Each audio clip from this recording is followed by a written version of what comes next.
Marcus was talking to a mirror. Not looking at it the way people look at mirrors in the morning when they are fixing their tie or checking their teeth. He was standing in front of it at 11:30 at night with a glass of whiskey in his hand, and he was talking to it. Like it was a person.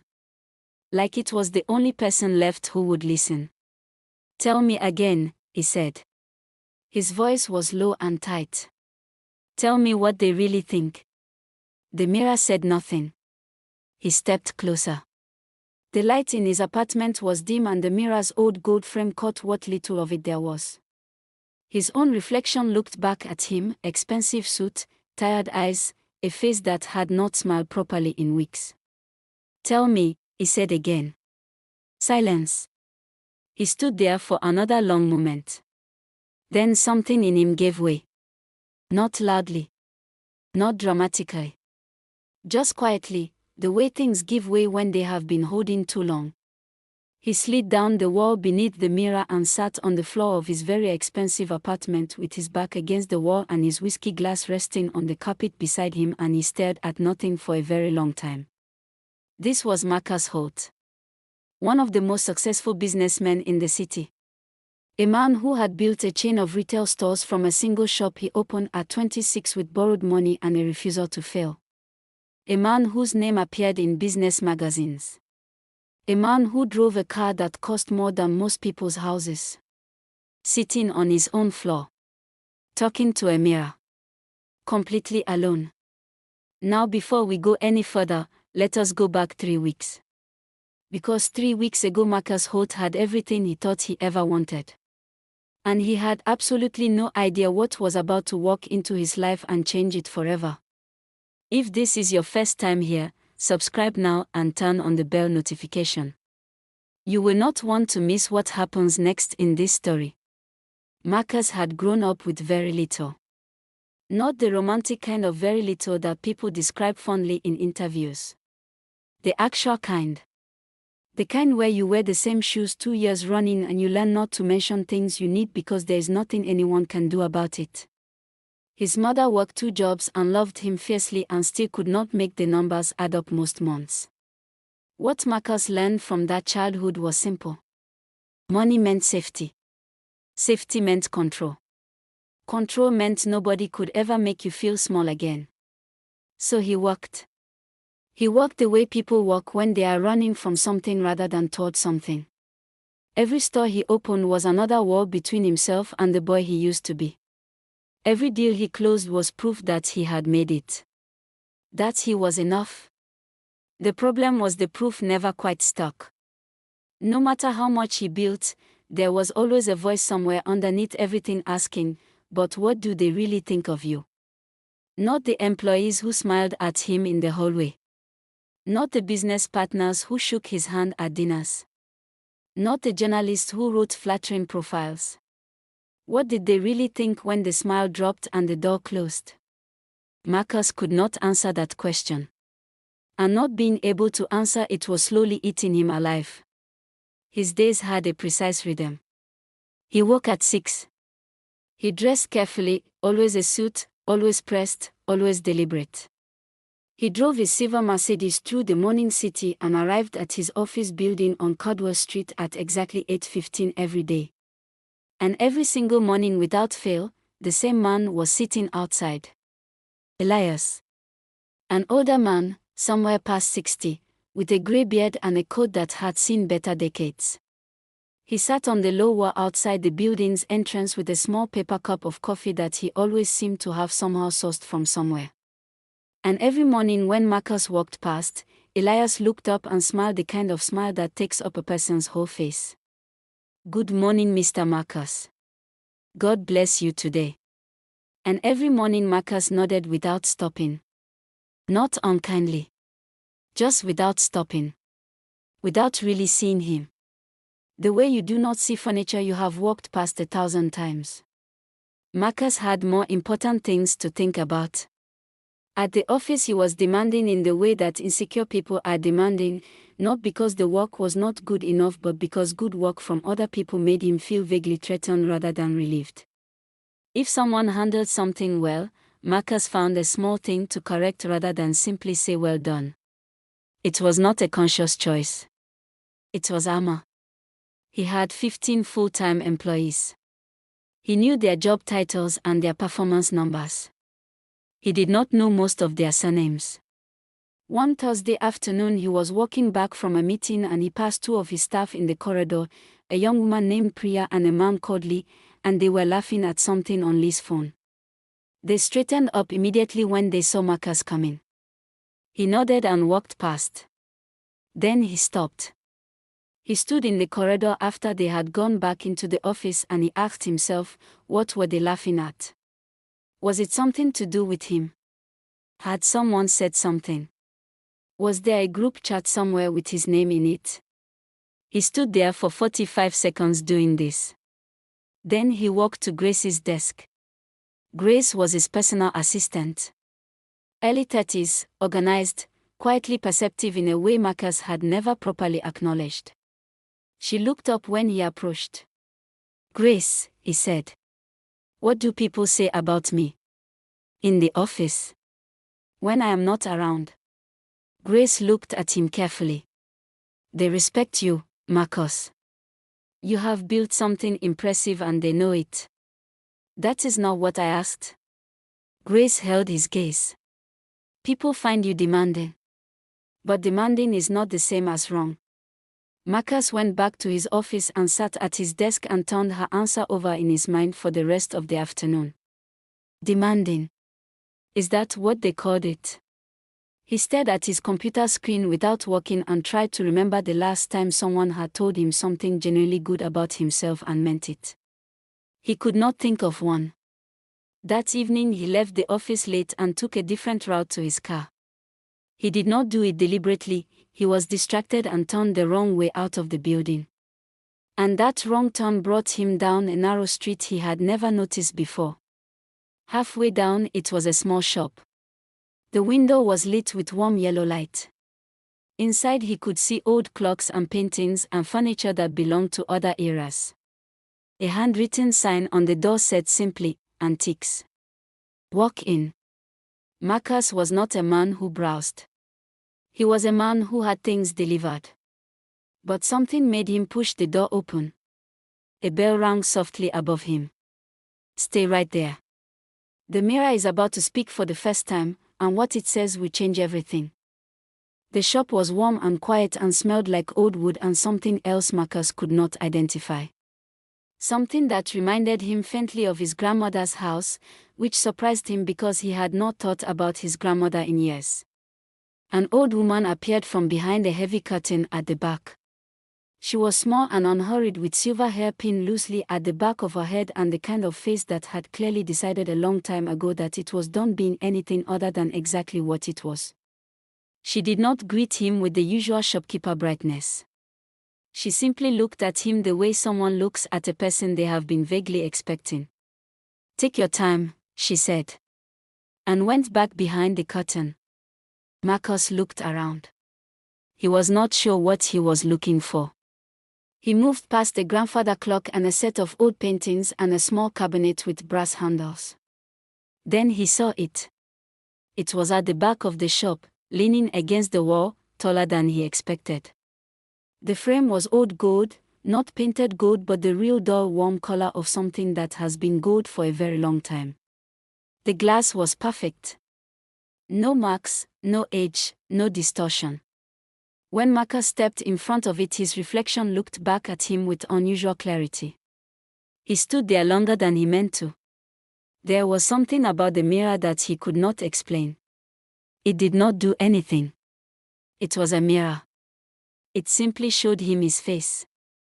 But the reflection felt honest in a way that mirrors in his apartment or his office did not. Those mirrors showed him what he arranged himself to look like. This one seemed to show him something else. He was not sure what.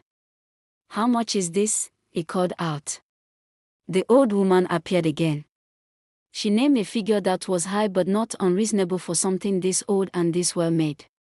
Marcus paid without negotiating.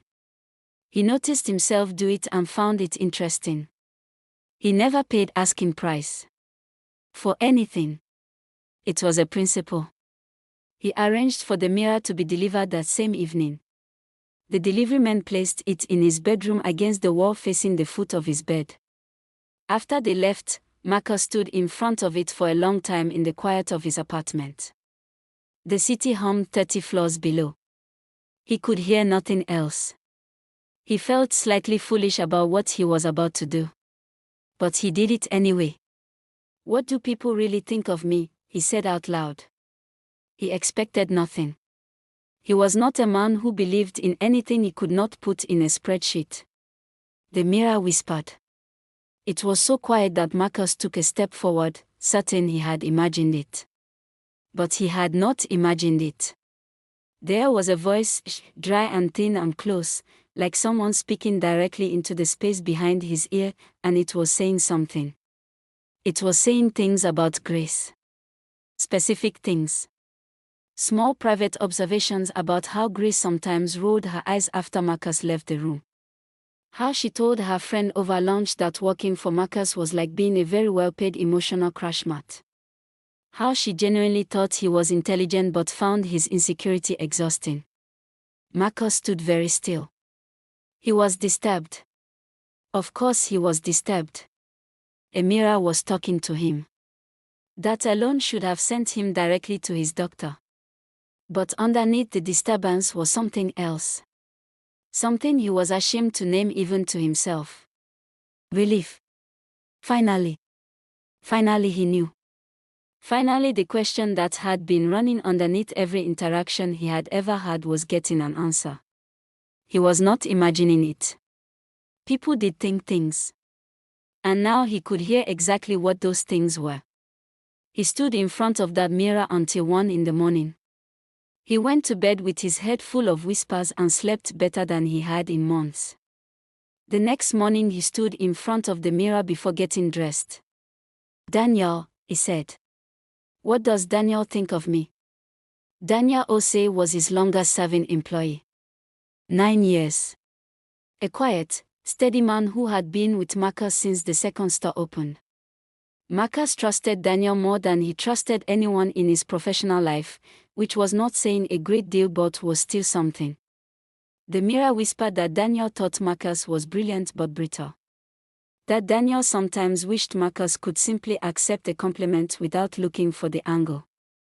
That Daniel had turned down 2 job offers in the past year because he still believed Marcus was capable of being better than he was currently being.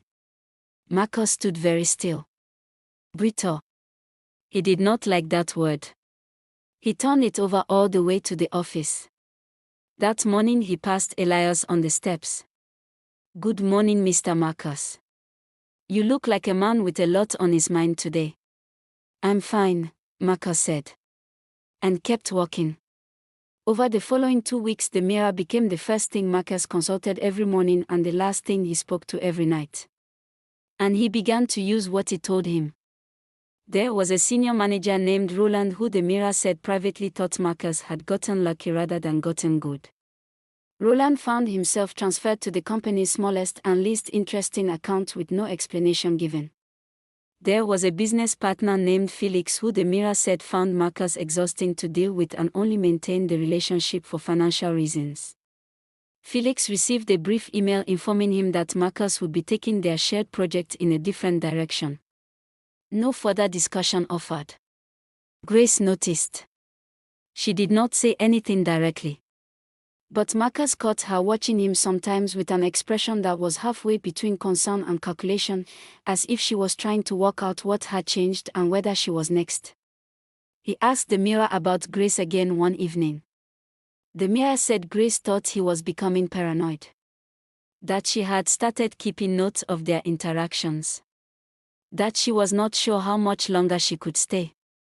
Marcus read this information and felt something sink in his chest.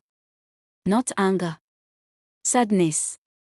The particular sadness of a man who is watching people live and knows somewhere deep down that he is the reason they are living but cannot seem to stop doing the thing that is making them go.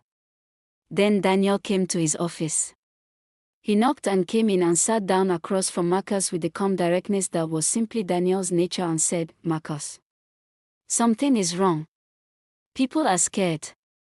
3 good people are actively looking for other jobs right now. I do not know what has changed, but something has changed, and I think you need to know. Marcus looked at his old friend and colleague across the desk. He wanted to say, I know. I know something has changed. I cannot explain it to you. Instead, he said, I appreciate you telling me. After Daniel left, Marcus sat alone in his office for a moment. Then he pulled out his phone and typed a single question as if he was going to search it. He did not search it. He just typed it and looked at it. Why do I keep doing this? He deleted it, put his phone away, and drove home to ask the mirror what Daniel really thought of him. The mirror whispered that Daniel pitied him. Marcus sat on the edge of his bed for a long time after that. Not angry. Just very, very quiet. He had lost business partners before and replaced them without feeling much. He had let employees go without losing sleep. But the idea that Daniel, steady, loyal, 9-year Daniel, looked at him and felt pity was something Marcus could not find a place to put. He did not go to work the next morning with a plan to punish Daniel. He went to work with a wall-up that had not been there before. He answered Daniel's questions in short sentences. He stopped dropping by his desk the way he occasionally used to. He removed Daniel from 2 meetings without explanation. It was not cruelty exactly. It was the thing Marcus had always done when something got too close and felt too real. He closed the door before anyone could close it on him. And he went home and sat with his mirror and felt more alone than he had ever felt in his very expensive, very quiet, very empty apartment. Do not go anywhere. Because tomorrow morning Marcus does something he has never done before. And it starts with an old man sitting on a step with a cup of coffee. Marcus could not sleep. It was 3 in the morning and he was lying on his back staring at the ceiling, and the mirror was on the wall across from him, and he was aware of it the way you are aware of a person in a room even when you are not looking at them. He thought about Roland. He thought about Felix. He thought about the look on Grace's face in the corridor 3 days ago when she thought he was not watching. He thought about Daniel saying people were scared and Marcus nodding and doing nothing. He got up. He went to the kitchen and made coffee. He stood at the window and looked at the city below, all those lit windows, all those people in all those rooms living all those lives, and he tried to remember the last time he had felt genuinely good. Not successful. Not validated. Not temporarily reassured. Actually good. He could not find it. He drank his coffee. He went back to bed. He lay there until 6 and then got up and dressed and drove to the office an hour earlier than usual. Elias was already there.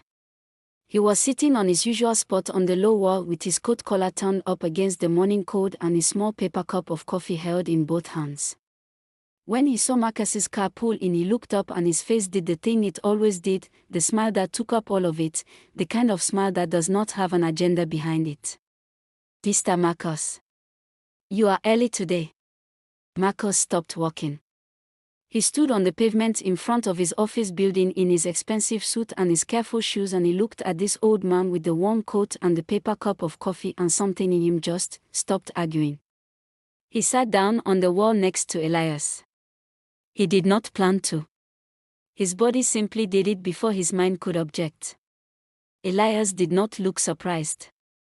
He shifted slightly to give Marcus more room and took a sip of his coffee and looked out at the morning street with the easy patience of a man who has nowhere pressing to be and is genuinely fine with that. Cold this morning, Elias said. Yes, Marcus said. They sat quietly for a moment. A bus went past. A woman walked by with a small dog that briefly investigated Marcus's shoes before being gently tugged away. How is the business? Elias asked. And the strange thing, the thing Marcus would think about later, was that it did not sound like small talk. It sounded like a real question from someone who was genuinely interested in the answer. It is fine, Marcus said automatically. Then he stopped. Actually, I am not sure. Something feels off. I cannot put my finger on it. Elias nodded thoughtfully. Sometimes when something feels off in the work, it is not really about the work. Marcus looked at him. What do you mean? Elias considered this. I mean the work is usually fine. It is usually us that is not fine.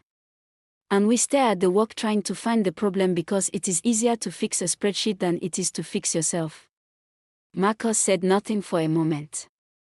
You sound like a therapist, he said finally. Elias laughed. It was a warm, full sound with no performance in it. I sound like a man who has made most of the mistakes there are to make and had a lot of time sitting on this wall to think about them. They talked for 20 minutes. Elias asked questions and listened to the answers.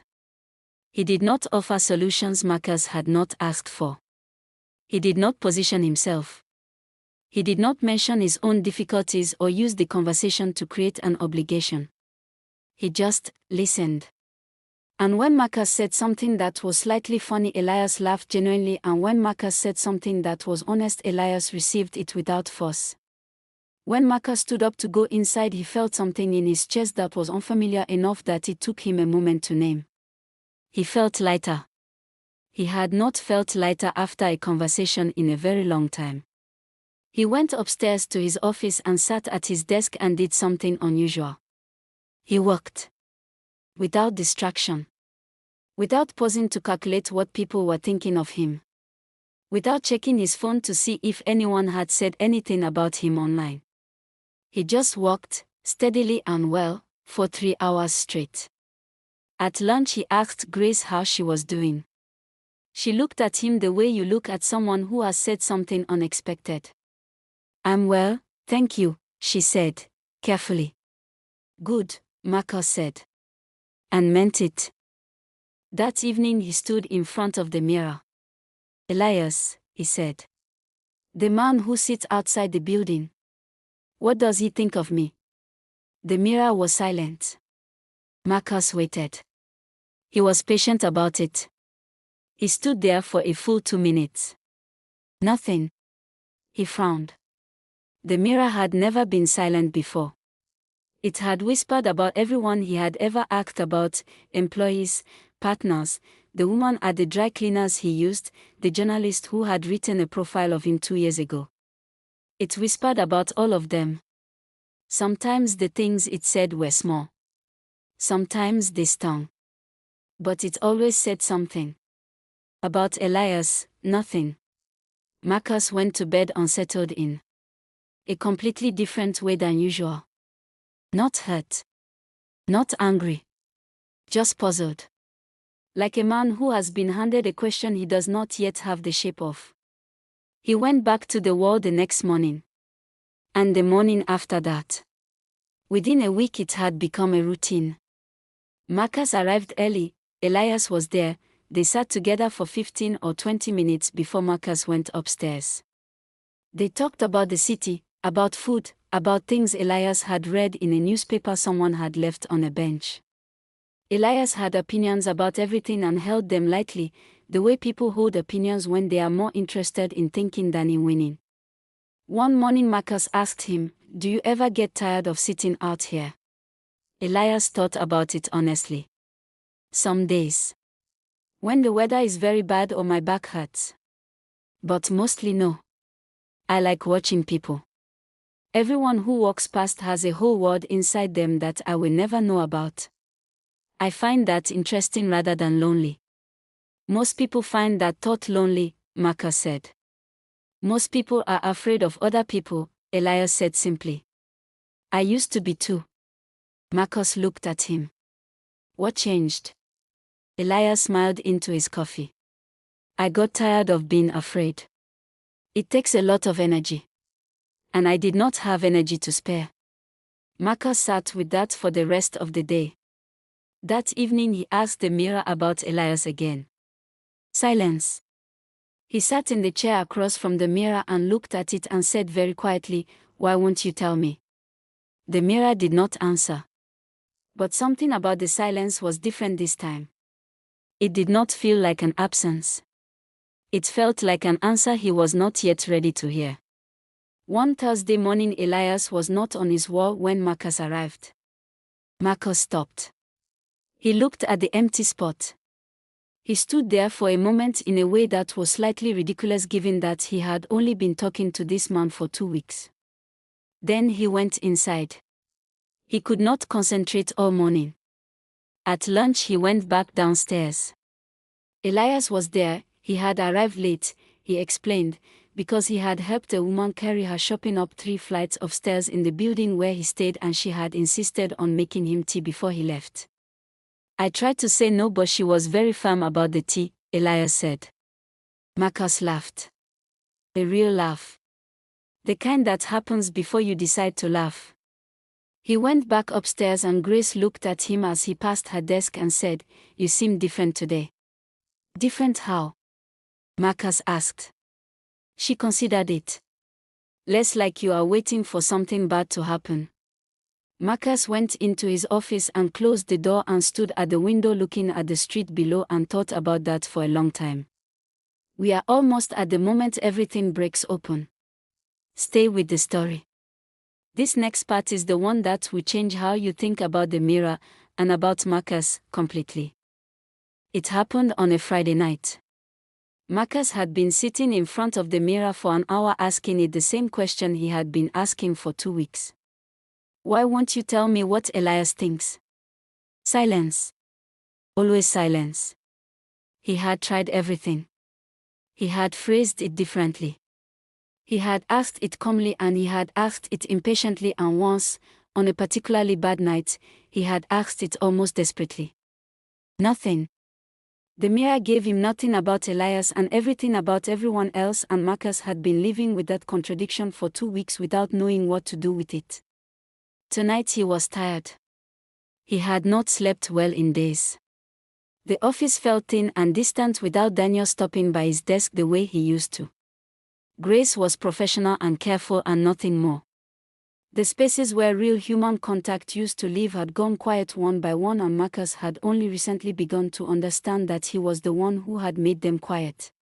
He sat in the chair across from the mirror and he looked at his own reflection and he said out loud, not to the mirror exactly, just to the room, just to the air, "What is wrong with me?" The mirror did not whisper. It did something it had never done before. It simply showed him his face. Clearly. No softening, no distance. Just his face, the tired eyes and the tight jaw and the careful expensive exterior that he had constructed so deliberately over so many years. He looked at himself for a long time and what he saw was not a successful businessman. What he saw was a man who was frightened. A man who had been frightened for so long that he had built an entire life around managing the fear rather than ever actually facing it. And then, slowly, the way understanding arrives when it has been waiting patiently outside a door you were not ready to open, he began to understand about the mirror. It had never heard other people's thoughts. It had heard his. Every whisper. Every sharp little observation about Grace's eye rolls and Daniel's pity and Roland's private dismissiveness. Every cutting private truth the mirror had offered him about every person in his life. None of it had come from them. All of it had come from him. His own fears. His own insecurities. His own deep and long-held certainty that nobody who truly knew him could truly respect him. That belief had been so loud inside his own head that the mirror had simply given it a voice and placed it in other people's mouths. He had punished real people for thoughts they may never have had.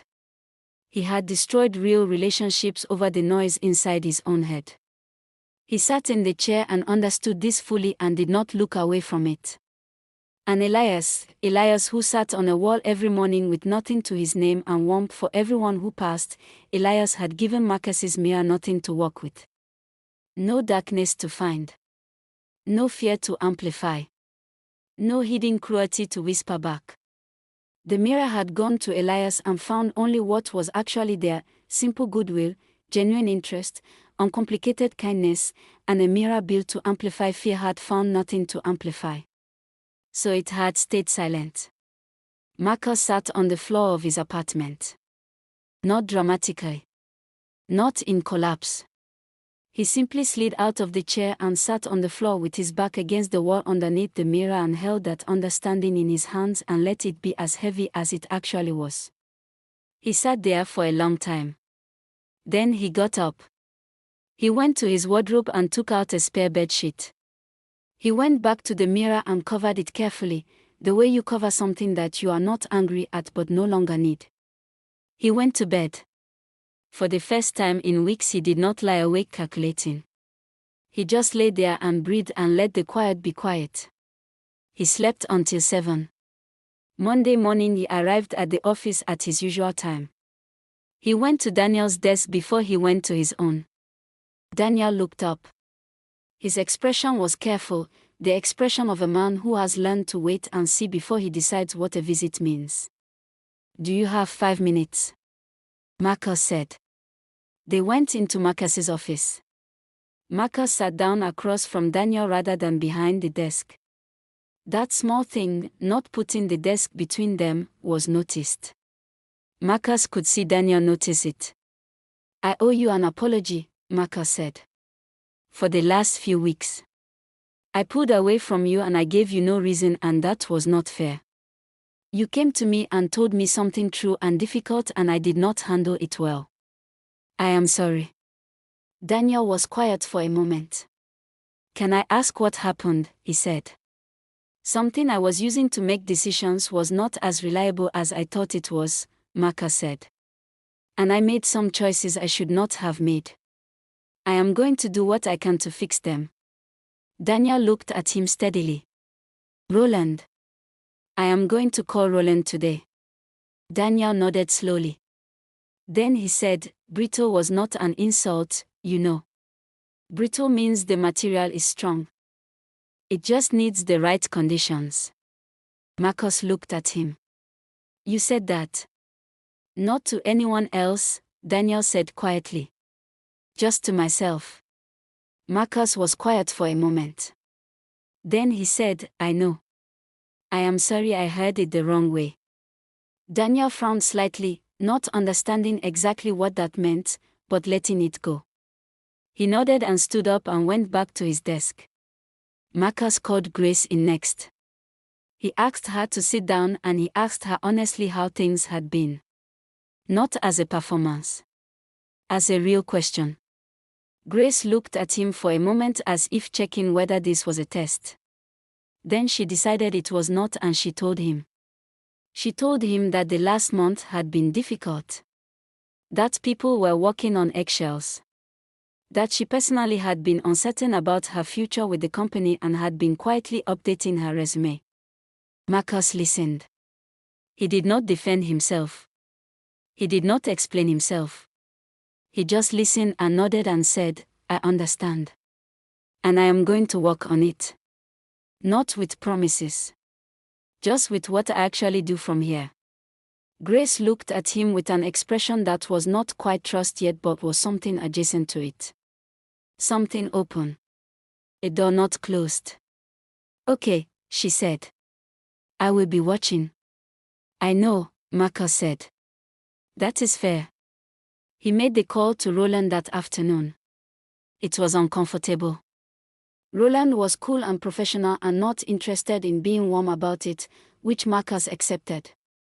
He offered Roland his original role back with a straightforward apology and no elaboration. Roland said he would think about it.